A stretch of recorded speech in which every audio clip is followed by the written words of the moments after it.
Many people get this wrong. In compound nouns, we usually make the main word plural, not the last.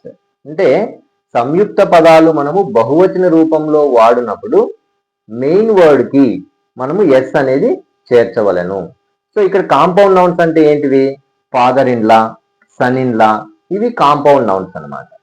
So మనకి exam లో confuse చేయడానికి వాళ్ళు ఏం చేస్తారంటే I have 2 sister in laws అంటే ఈ sentence actual గా wrong అనమాట. ఎందుకంటే ఇక్కడ కాంపౌండ్ నౌన్ మెయిన్ వర్డ్ ఏమి? సిస్టర్ అన్నమాట.